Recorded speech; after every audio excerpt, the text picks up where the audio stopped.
We are in Descartes' Meditations on First Philosophy. We are in Meditation 2, and Meditation 2 is about how knowledge of the mind is superior to knowledge of the body. He's just established that he is a thinking thing, and he continues here on page 65 in the Hackett edition of the Discourse plus the Meditations. He says, what else am I besides a thinking thing? I mean, what else am I? Oh, speaking of I, let me not go any further before pausing to say we're doing the method of doubt here, which is to say it's not we. You can't really do the method of doubt together. Early on in the method of doubt, you must doubt that anyone else exists. You don't know I exist at this point in the method of doubt. I don't know you exist. Descartes doesn't know we exist, and we don't know Descartes exists. You can only do the method of doubt on by yourself.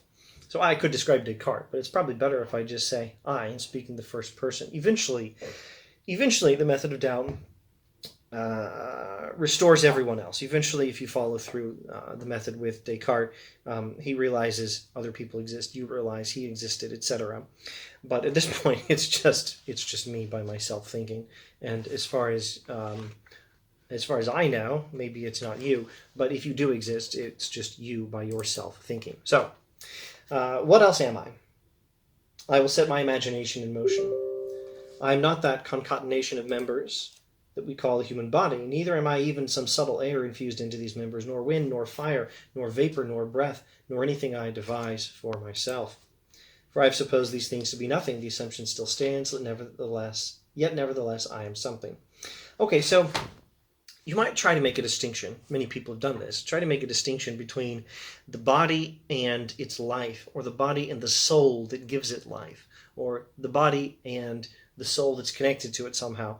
And then you try to think through these things and you think of the body and then its soul, but you think of the soul in physical terms. You think there's the body, and then there's the soul, which must be connected to the body, but is not matter, so it's some subtle stuff that infuses the body that's not matter. And we end up thinking of it in physical terms, as a thing that occupies space and fills the body, as a thing that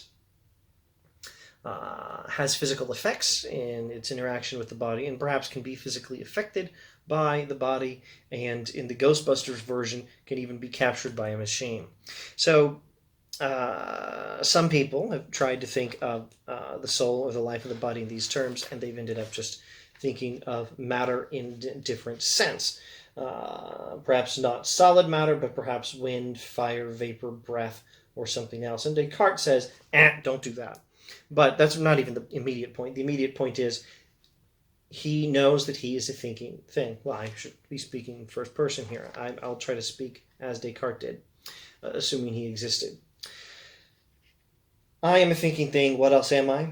I will set my imagination in motion. I am not that collection of members we call the human body, nor am I some wind or fire or breath or vapor or some other subtle physical substance that infuses the body. What I am is something else, something thinking, and not any of this physical stuff. Why not? Now let's try to be clear in the argument. Why? He says, for I have supposed these things to be nothing, the assumption still stands, yet nevertheless I am something. All right, so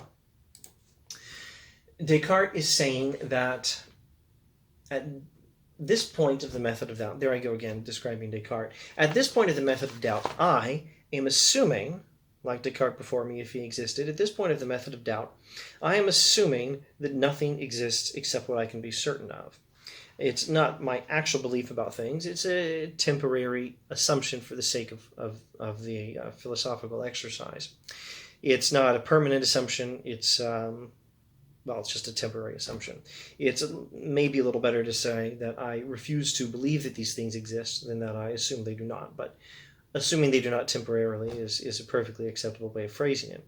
So I'm assuming that nothing exists except what I can be sure of. What can I be sure of? I think, therefore I am. Cogito ergo sum. I know I exist because I know I'm thinking. But what else? Well, I still know that I am thinking, even if I don't know that I have a body. Even if I don't know that there is any kind of matter connected to me, even if I assume there is not, I still know that I'm thinking. In order for me to exist and think, the body's not necessary, but thinking is. So thinking, or whatever it is that thinks, Well, that's what I am. That's necessary for me to exist, but not the body. The mind can exist without the body. And as far as we know, that's all I am at the moment. As far as I know, that's all I am at the moment. Let's skip just a bit and say what he says on the next page. But what then am I? A thing that thinks. What is that? A thing that doubts, understands, affirms, denies, wills, refuses, and that also imagines and senses. Oh, by the way, imagining. How should we describe imagination? Imagination is not the sort of thing you do when you come up with fictional worlds. In this sense of the term, anyway, imagination is, let's see if he gives a working definition of imagination himself. I believe he does on this page. Imagining is merely the contemplating of the shape or image of a corporeal thing. Yes, that's a good definition. Imagination is the power of the mind whereby we think of physical things. The book itself is one thing outside my mind, and it's a physical thing, but the thought of the book in my head, that's imagination. All right, so what am I? A thing that thinks, and what is that? Here he just describes what are some of the actions of thinking. A thing that doubts, understands, affirms, denies, wills, refuses, and that also imagines and senses. Senses, you see the book, and it's green, feel the teacup and its warmth, but also have in my head a mental picture, have in my mind that may or may not be connected to a head, a mental picture of the green book, of the warm teacup. Sensing and imagination. It is so obvious, skipping a bit, it is so obvious that it is I who doubt, I who understand, and I who will, that there is nothing by which it could be explained more clearly.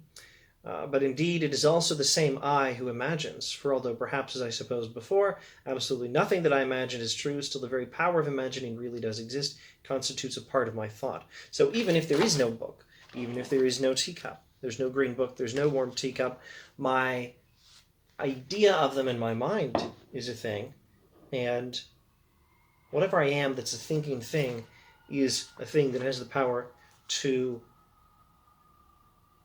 have a mental contemplation of the shape or image of these corporeal things. My mind has a contemplation of the color and shape and size and feel of the green book, and of the weight and the hardness and the warmth of the teacup. Even if those things don't exist, my mind still has the power to have that contemplation of such things. Finally, it is this same I who senses or is cognizant of bodily things as if through the senses. I now see a light, I hear a noise, I feel heat. These things are false, since I am asleep, according to the method of doubt. I suppose that I'm dreaming about the physical world and it's not real. Yet I certainly do seem to see, hear, and feel warmth. This cannot be false. It is a complete certainty that things seem to me a certain way, even if it's not true that they are what they seem. This cannot be false, properly speaking. This is what in me is called sensing, but this precisely so taken is nothing other than thinking. Okay, so he's trying to explain that even the power of imagination and even the power of sensation, even when I perceive this green book or feel the warm teacup, it's not a body, it's just the mind. It's just me thinking. And so, in short, the mind is, how does he phrase it in the title of Meditation 2? The mind is better known than the body. And knowledge of the mind is superior to knowledge of the body. And at this point, the immediate point is only this, and I'll make this a one-sentence summary, and then I guess I can wrap up this video. What I am is thought, or thinking. What I am is certainly not body or matter of any kind. And in the next video, I expect we'll talk about what exactly is matter anyway. Thanks for watching.